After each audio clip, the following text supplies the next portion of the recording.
Hello കൂട്ടുകാരെ, അങ്ങനെ ആലപ്പുഴയിലെ എൻ്റെ ദിവസങ്ങൾ കഴിഞ്ഞു. ഒരാഴ്ച ഞാൻ ആലപ്പുഴയിലുണ്ടായിരുന്നു. എങ്ങനെ ദിവസങ്ങൾ പോയി, 7 ദിവസം എങ്ങനെ പോയെന്ന് ഒരു പിടുത്തവും കിട്ടുന്നില്ല.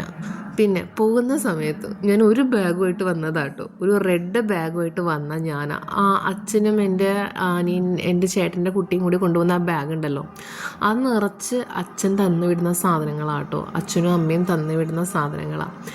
നമ്മൾ സാധാരണ റീൽസിലൊക്കെ കണ്ടിട്ടില്ലേ, പോകുമ്പോൾ അമ്മയുടെ വീട്ടിലേക്ക് പോകുമ്പോൾ ഒരു സഞ്ചിയും അമ്മയുടെ വീട്ടിൽ നിന്ന് തിരിച്ചു പോകുമ്പോൾ 1000 സഞ്ചിയും സെയിം. അതിൻ്റെ കാര്യത്തിൽ അത് 100% ഒരുപോലെയാണ്. പിന്നെ എൻ്റെ യാത്ര തുടങ്ങിയത്, ആലപ്പുഴയിലെ യാത്ര തുടങ്ങിയത് അബ്ബയുടെ ഓട്ടോയിലാണ്. റെയിൽവേ സ്റ്റേഷനിലേക്ക് പോകുന്നത് അബ്ബയുടെ ഓട്ടോയിൽ. എല്ലാവരും മുഖം കയറ്റി പിടിച്ചിരിക്കുക, ആരുടെ മുഖത്തും ഒരു സന്തോഷമില്ല. ഞാൻ കല്യാണം കഴിഞ്ഞപ്പോൾ പോലും ഞാൻ ഇറങ്ങിയപ്പോൾ പോലും ഇത്രയും കരഞ്ഞിട്ടില്ല. പക്ഷെ ഇവരെ വിട്ട് പോകുന്ന സമയത്ത് എനിക്ക് ഭയങ്കര വിഷമമാണ്. എക്സ്പെഷ്യലി ഞാൻ പറഞ്ഞില്ലായിരുന്നു, രാത്രി 1 മണിക്ക് ഞാൻ വരുന്നതെന്ന് പറഞ്ഞപ്പോൾ ആ ചോട്ട് പോലും ഉറങ്ങിയിട്ടുണ്ടായിരുന്നില്ല. ഇതേപോലെ തന്നെ ഞാൻ പോകുന്നതെന്ന് അറിഞ്ഞപ്പോഴും എല്ലാവരുടെ മുഖത്തും ആ സങ്കടം കാണാൻ പറ്റുന്നുണ്ടായിരുന്നു.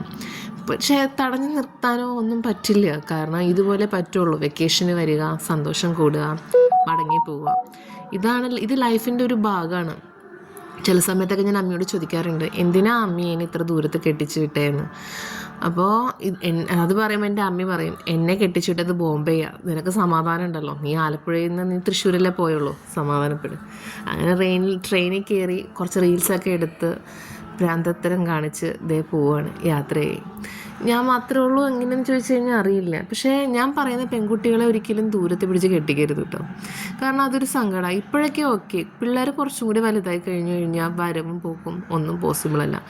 ഈ ജോലിയുള്ള പെൺകുട്ടികളുടെ കേസ് പിന്നെ പറയും വേണം. അവരൊക്കെ ഫ്രീ കിട്ടുന്ന സമയം ഫാമിലിയോട് ചിലവാക്കുമോ, അതാ സ്വന്തം വീട്ടിൽ വരാനായിട്ട് നോക്കുമോ, അങ്ങനെയൊക്കെ. അപ്പം ഇന്നേക്ക് ഇത്രയേ ഉള്ളൂ. ഇനി നാളെ മുതൽ നമ്മളുടെ ജോലിയും മറ്റു കാര്യങ്ങളായിട്ട് വീണ്ടും കാണാം. ബായ്.